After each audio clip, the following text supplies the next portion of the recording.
नमस्तेस्तु भगवन् विश्वेश्वराय महादेवाय त्र्यम्बकाय त्रिपुरान्तकाय त्रिकाग्निकालाय कालाग्निरुद्राय नीलकण्ठाय मृत्युञ्जयाय सर्वेश्वराय सदाशिवाय श्रीमान् महादेवाय नमः।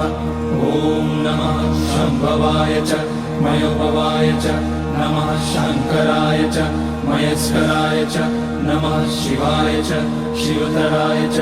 ॐ त्र्यम्बकं यजामहे सुगन्धिं पुष्टिवर्धनम् उर्वारुकमिव बन्धनान् मृत्योर्मुक्ष्यमामृतात्। नागेन्द्रहाराय त्रिलोचनाय भस्माकराय महेश्वराय नित्याय शुद्धाय दिगम्बराय तस्मै नकाराय नमः शिवाय।